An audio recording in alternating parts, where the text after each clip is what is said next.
And I believe that you are not here by accident. Alam ko hindi kayo dito sa aksidente.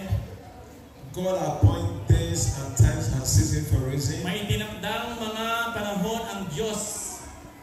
God knows that you will be here today. Alam ng Diyos na paparito ka ngayong araw. This message Itong mensaheng ito is not to win men concern. Yeah. It's not to win men concern. It is for you. Hindi ito para sa iba, para ito sa'yo. God wants you to receive His Son, Jesus Christ. Gusto ng Diyos na tanggapin mo ang kanyang bugtong na anak na si Jesus. There are two things in the Bible May dalawang bagay sa Biblia that is very important.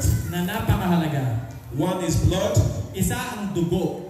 The second is faith. Ang pangalawa ay pananampalataya. The Bible teaches in Hebrews chapter 9 verse 27. Tinuturo sa Biblia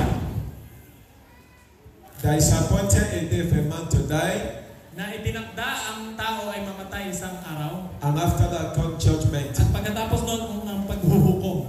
In the same Hebrews chapter 9 verse 22, Doon din sa Hebreo, the Bible says, without sharing the blood, sabi sa Biblia, what? without sharing the blood, without sharing of the blood, Patungkol sa pagbabahagi sa dugo. there is no remission of sins. Pag hindi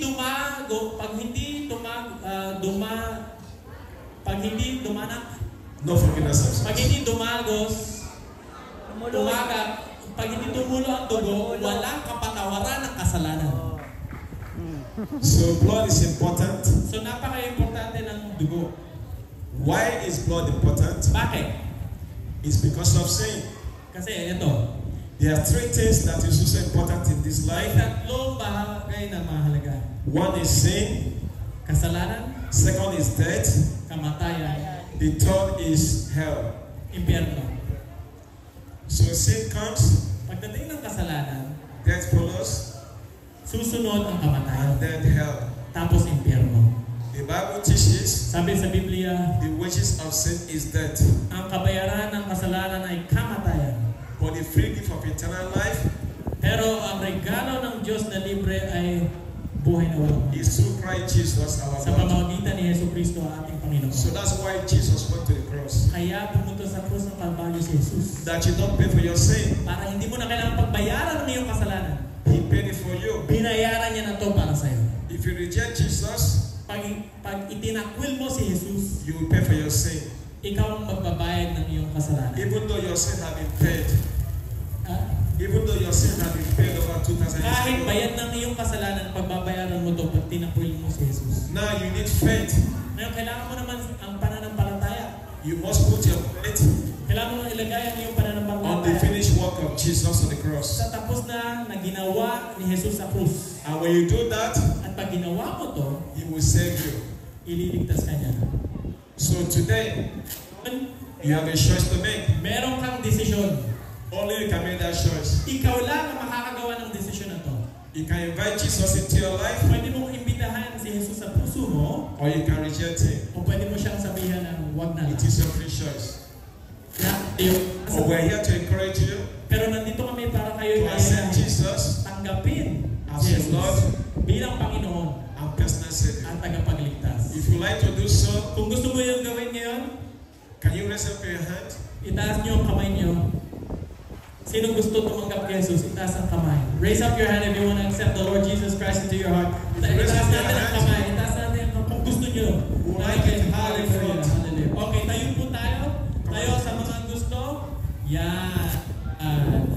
Okay, dito po tayo sa harap para tayo magdadasal. Tayo magdadasal lang ng saglit sa harap. Salamat, salamat. Dito po tayo sa harap ng court. Yan. Pasok po tayo dito. Tayo magdadasal ng doon sa mga tumayo lang. Babalik din tayo. Sige po, tuloy po kayo. Punta lang kayo dito. Yan. Dahan-dahan. Come front, please. Yan. Sige po, tuloy po kayo. We'll lead it to the Lord Jesus Christ. Sige po, tuloy lang po tayo. Tuloy lang po tayo. Pastor Rafi Vargas, please. Yan. Ito po ay para tanggapin natin si Jesus sa ating puso at siya ay magbago ng ating buhay. Ayan. Kung taos puso natin po siya.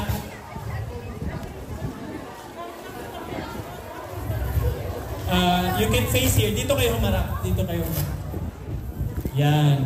Purihin ang Panginoon. Gustong baguhin ng Panginoon ang inyong ang buhay. Gusto niya kayong baguhin. Gusto niya kayong paunlarin. Thank God that you make a decision to come. Salamat na nagdesisyon kayong lumapit. And nobody forced you to come. At walang pumilit sa inyong lumapit. May pumilit sa inyo?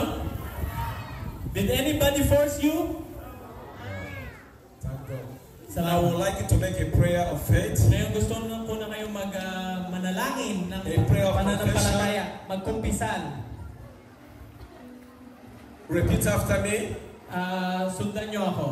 Lord Jesus, Lord Jesus, I come before you today. ako'y lumalapit sa inyo ngayon.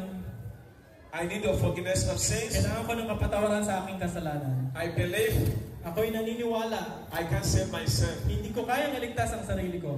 Today, Ngayon, close eyes, lahat po nakapikit. I invite you to my life Ngayon, iniimbita kita as my Lord bilang aking Panginoon and personal Savior. at sariling tagapagligtas. I believe Ako'y naniniwala you died on the cross of my sins na ikaw ay namatay sa krus ng Kalbaryo para sa aking and you kasalanan. rose again on the third day. At bumangon muli na sa 3 araw. Today, Ngayon, I will not go back to the world, hindi na ako babalik sa mundo. and I will go forward with you. Pero ako'y hahambang sa iyo. Today, Ngayon, I reject Satan, tinatakwil ko si Satanas, his works, ang kanyang mga gawain, and his plans. at ang kanyang mga plano. Today, Ngayon, I ask the Holy Spirit hinihingi ko ang banal na Espiritu to guide me, na gumabay sa akin, to help me tumulong sa akin, to live for Him, na mabuhay para sa Kanya. to make me At gawin ako to be the person na maging yung tao that you want me to be. kung anong gusto mo sa akin, O Diyos. In Jesus' Sa name, pangalan ni Jesus, Amen. lahat ay nagsabi ng Amen.